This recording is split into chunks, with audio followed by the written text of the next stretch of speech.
where we are today in South Africa. I guess with the political situation, elections coming up, but also where we are in the world today. Just where it's sitting for you, and just so from the heart, how do you feel about the upcoming conference? Thank you for that. Yeah. I like not to prepare. I like emergence.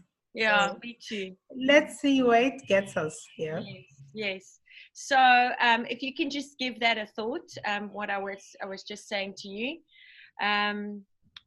Just how you feel about your contribution to this conference in the context of where we are in South Africa and in the world. How do you feel about, and also then obviously meeting some of your, some of the other keynote speakers and those that's going to be involved in La Khotla. Just how you feel about this coming together of like-minded individuals and looking at our situation in South Africa today through the lens of mindfulness and practicing together and this kind of coming together. Just how do you feel about it? How long do you want this to be? Oh, just you start talking about to just speak from the heart. Thank you, Anneke. I think for me, I've come in the struggle and I have been involved in various ways. My brother, the firstborn at home, was very much involved, and he went to exile. And he left when I was 8 years old. And then I went to Lesotho to take his kid in 1982. And during that time, that's the time when the South African National Defence Force invaded Lesotho. So I was about 17 years of age then. That really shook me up. And I remember that was December of 1982.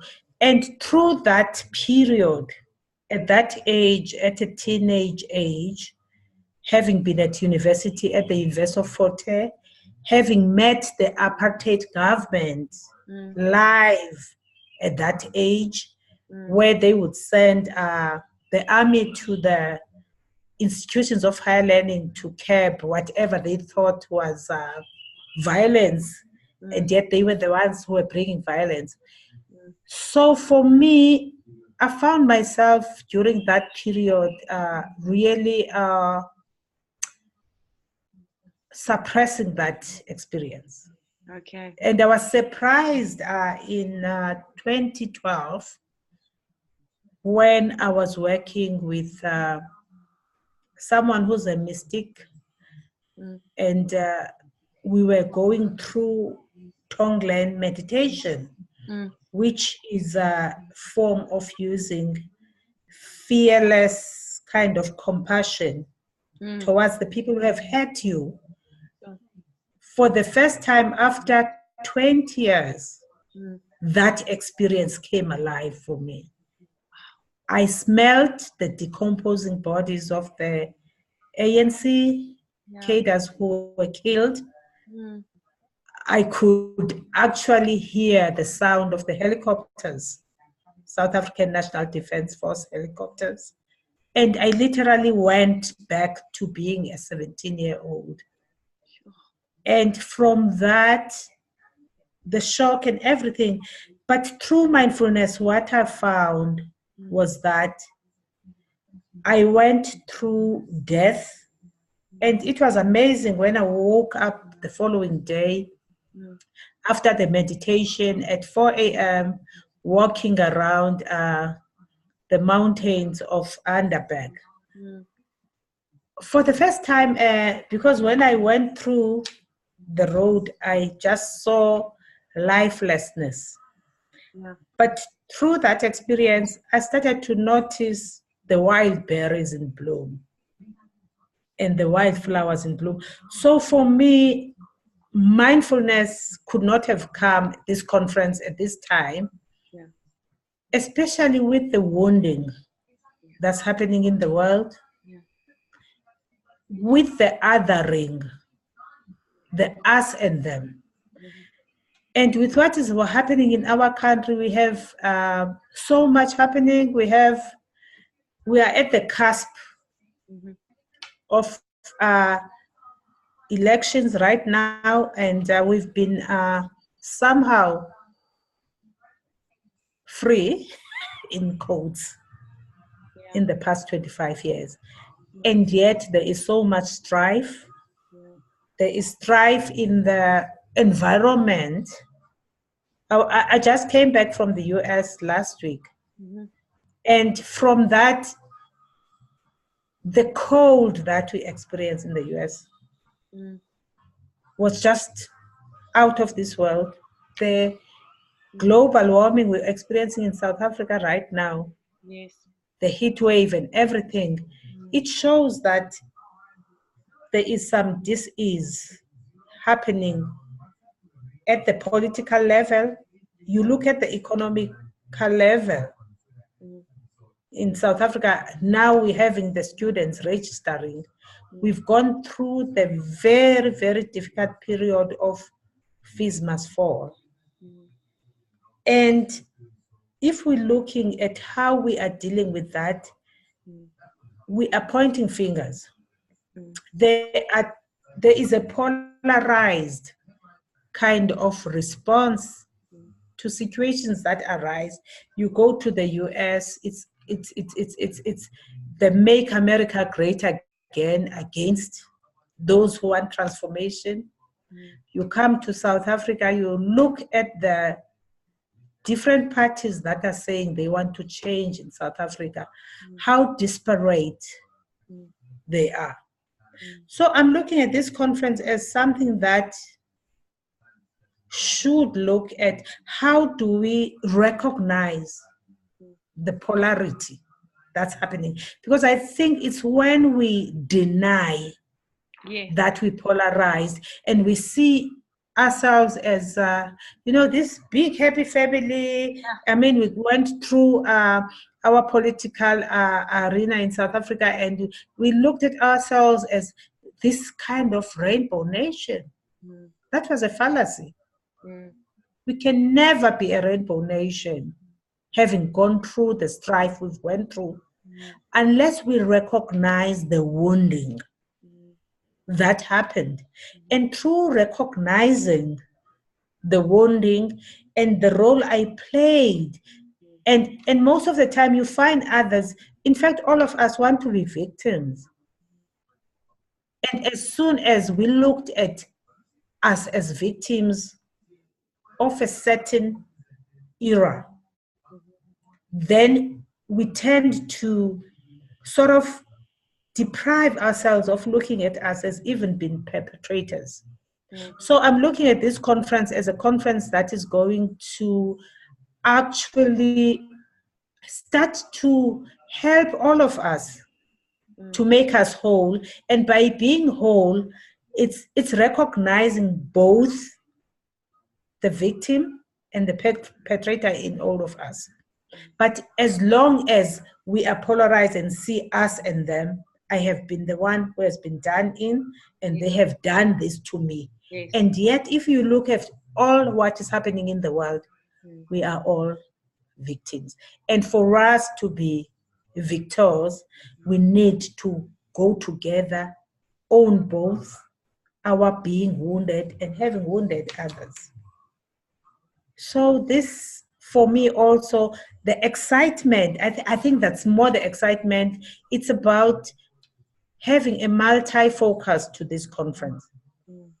It's not looking at mindfulness just as a way of looking at the West or the East from the kind of Buddhism and other Eastern religions, or looking at the new kind of mindfulness, sort of MPCRH, which looks at now how do we use this in different ways.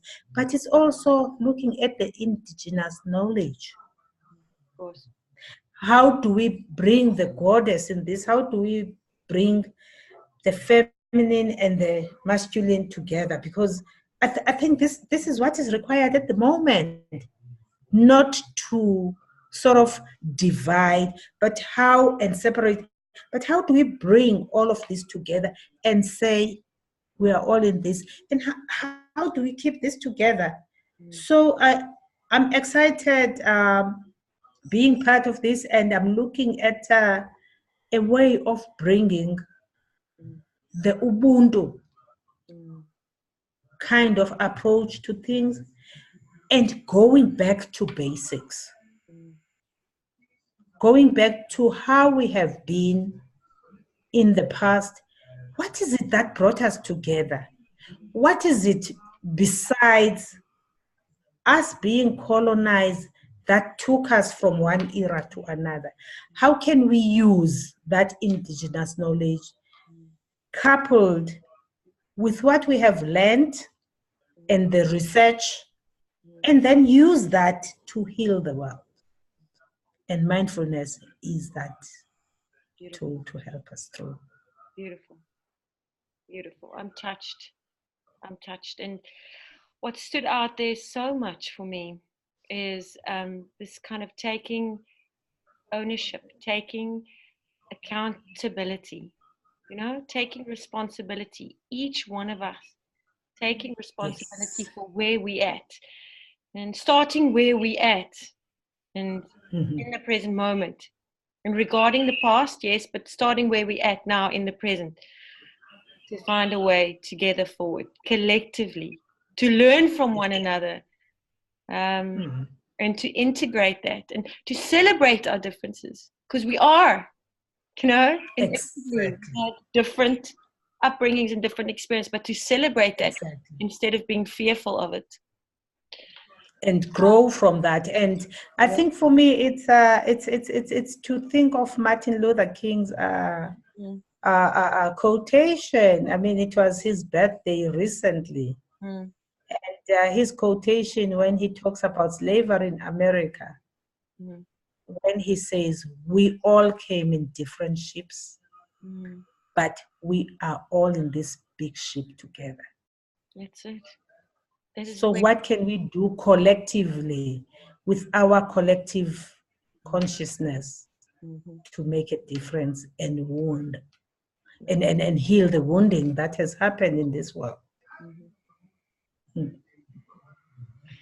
Yeah, so it's a movement towards collectiveness. It's a movement towards community. And because I think we hear so much with all the politicians and, all the hate speech at the moment that's out there. It's just a movement towards separateness, and a movement towards hate, and a movement which is not going to bring us together. So exactly.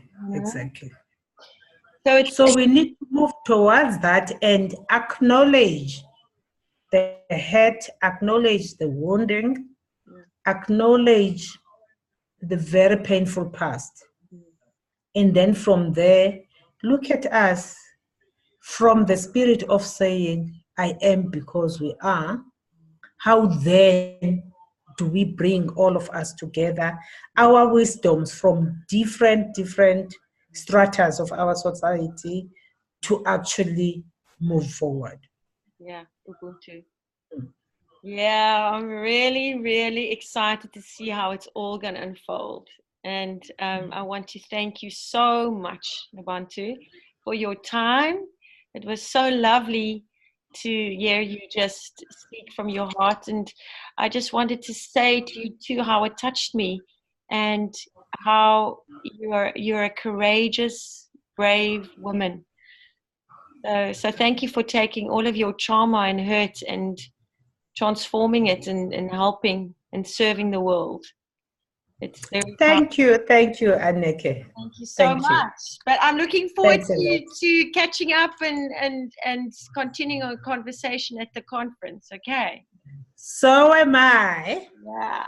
Okay, great. Have a great evening. You too, eh? All right. Look after you. Bye. Bye.